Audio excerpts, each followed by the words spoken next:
Today I fucked up by having an extremely vivid dream with my wife in the bedroom. Last night, I was tired so I went to sleep a bit earlier than my wife, and it was apparently long enough for me to get into REM sleep before she came in the room. I remember the dream vividly. I was piloting a fighter spacecraft. The controls were remarkable. It was an organically powered and controlled craft. Essentially, I was harnessed and suspended in the glass cockpit, leaning forward from a standing position with my arms and legs free to move. My hands and feet were inserted into some sort of biological gel that converted my movements into kinetic movements of the spacecraft. Essentially, I controlled all spacecraft movement with my hands and feet and by turning and rotating my body partially. It was amazing and very freeing to pilot a spacecraft like this. As we flew closer to our destination, I felt adapted to the controls of the spacecraft, and soon we arrived at our destination, a battle in space. It was an outright dogfight of a battle, but my piloting was effortless, smooth, and evasive. That, coupled with the fact that I was a quick learner on the weapons, made this a very intense, very fun dream. However, there was one aspect of piloting these spacecraft I hadn't consciously picked up on. In order to get a quick burst of acceleration, one had to expel a quick and powerful fart into the machine. Needless to say, through the course of the dogfight, I had to do many of all different kinds of maneuvers. What I didn't know is that while I was performing these awe-inspiring maneuvers in the dream, I was also doing them in real life while lying in the bed. This is about the time my wife walked into the bedroom. My wife walks in to find me flailing about the bed and shooting off the loudest, most powerful farts she has ever heard. Apparently the smell wasn't roses either. I can't imagine what was going through her mind to walk in on that scene. As I continued to battle it out in the dream, I kept filling the room with more powerful flatulence. My wife couldn't take any more and she touched my foot to try to wake me. I thought it was a bad output from the gel in the cockpit and kicked my foot wildly through the air, nearly missing my wife to reset my foot in the gel. At this point my wife starts yelling at me to get up and get out of the bedroom. I woke panicked and after calming down a bit returned to the bed to try to get some sleep. The rest of the night went fine, but the next morning I realized what I had done in the bedroom the night prior. I explained it all to my wife. She proceeded to ban me from ever piloting a similar organically powered spacecraft in my dreams ever again, which is a huge bummer if the dream ever reoccurs, because it was the most fun I have had in a dream in a long time. Too long did not read. Had a vivid dream of piloting a spacecraft and proceeded to hotbox my wife in the bedroom. Now I'm banned from piloting those spacecraft in my dreams forever. You are lucky you didn't decide to try to ultra boost your speed with wet fuel. Creative writing exercise or not, this was really funny. What were you using as a joystick? I usually read the too long did not read. And don't go back for the full story. This one I had to read the whole thing. Dude, that was reality. This is the dream. Go back, they need you now. Today I fucked up by telling a girl she turned me gay. This happened a few hours ago and my husband keeps teasing me about it. To clarify, I'm a bisexual guy. There's a Barnes & Noble that I frequent semi-regularly. There's also a cute girl that works there, Megan, that I had a crush on years ago. We liked the same books and had a few polite conversations here and here. One day I worked up the courage to ask her out and she gave me her number. But a few days later she let me down easily and I didn't go back to that B&N for a while. After the awkwardness wore off I would go back and we'd be polite, but there was a bit of tension there, at least I thought so anyway. Fast forward a few years and I'm married to my wonderful husband, and Megan still works at the B&N. I go with my husband to the B&N and Megan is there. She was busy so I don't try to have a conversation with her. My husband was looking around on the other side of the store and I was in the manga section. Don't judge. I round a corner and almost bump into Megan. I apologize and we both laugh and have small talk and talk about one of the new books Sarah J. Maas is coming out with in January. At some point she notices my ring and says congratulations and I say thank you. And this is how that conversation goes. Megan: I hope she makes you happy, I hear marriage is tough. Me: he does make me happy, we've only been married a few weeks, dating for a year and things have been smooth. She looks at me confused. He? And here's my foo. I decided to be funny and say, yay, when you rejected me I thought I'd have more luck on the guy side, and I was right, so thank you for turning me. I laughed hoping she'd get the sarcasm in my voice, but she didn't. She turned red in the face and tears welled up in her eyes. Then she apologized and pretty much ran away into a side room before I could tell her I was joking. I wanted to wait for her to come out so I could apologize for the joke, but after 15 minutes I didn't think she was coming out. I found my husband and made a hasty retreat to the car and told him what happened. He laughed and called me a monster jokingly. I may need to find a new bookstore. Too long did not read.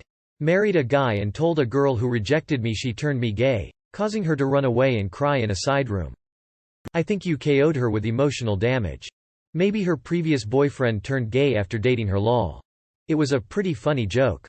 Obviously she didn't react to it well, but I imagine you can clear it up if you see her again. Not the asshole, divorce. Feels like a low-key bad attitude from her going in, coupled with a bad reaction. Why would you say, "I hear marriage is tough," to somebody who you've just noticed is married? The congrats was enough. Is it so confusing it could be a he? But I suppose this is super minor, given that many people will think about somebody being gay. But probably slightly less likely they may consider the case somebody is bisexual. Crying was totally uncalled for. Today I fucked up by doing irrestible speeds. I have a really bad addiction to speeding. It's like taking a snort of cocaine every time I get behind the wheel. I don't actually do drugs lol. Anyway, I've been driving for 2 years and I usually average between doing 120 mph 165 mph. It doesn't matter if I'm on a highway or not, doesn't matter if there is traffic. It has been so bad to the point where I am lane splitting with a MF car and I shouldn't do it, but I have such a bad addiction and now I'm fully ready to say fuck it, I quit. Why? Because I got pulled over. I was doing 135 mph on the highway in a 55 mph zone, switching in and out of lanes, and passed a cop without realizing. I have been getting too lazy to check for cops recently. For those who don't know, that is easily a felony charge and straight to jail. I have such a life ahead of me too. I am a professional soccer player. I'm studying for an engineering degree in college. I have an internship set up working with the government if soccer doesn't play out how I want. And all of that to give away because I'm too weak and stupid to stop. When I got pulled over today, I was shaking bad. I knew what was about to happen. I didn't try to run, I couldn't. This female cop comes up to my window, asked for my license and registration. She tells me why she pulled me over and goes back to her vehicle to check information.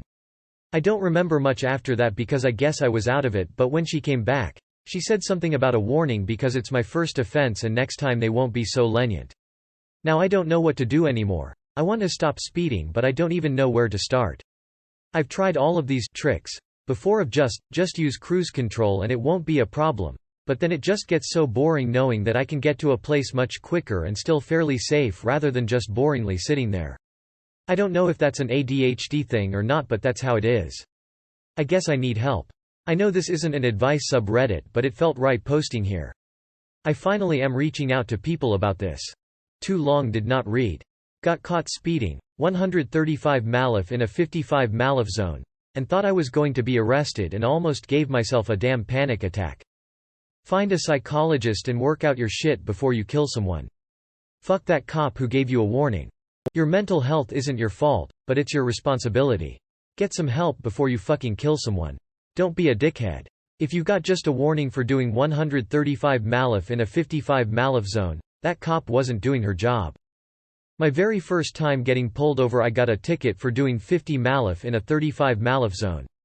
I was barely still in the 35 and it was switching to 40, but the cop still gave me a ticket, and then there's people like this guy who get a warning for 135 mph.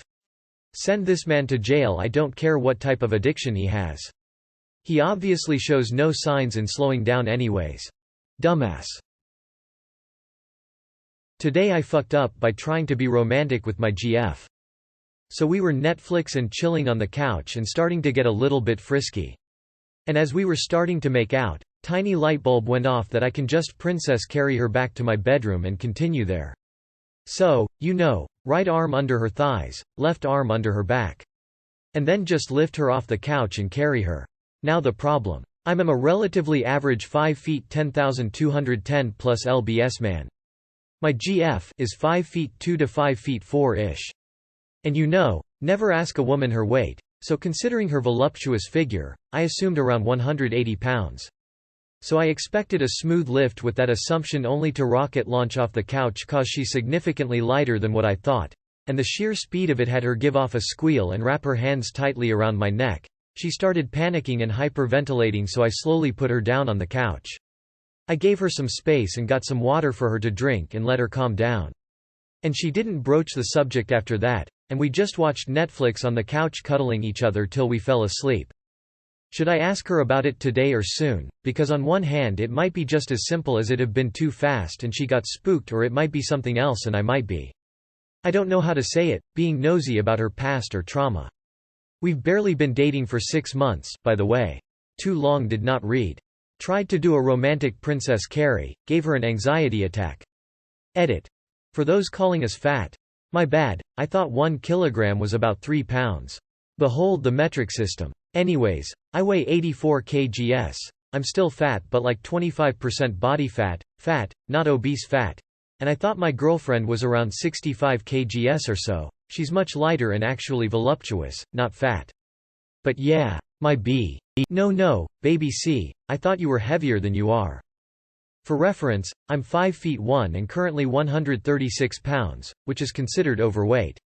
If you were thinking about explaining this away by telling your girlfriend you thought she was huge, this is your warning to not do that. Yeah, don't tell your girlfriend you think she's 180. I had a girlfriend I did this with sometimes and she liked it. But one time I fucked up, lost my grip and dropped her. She was okay and we eventually laughed it off. So don't feel too bad about your foolol. She was just nervous. Communicate with her how it made you feel.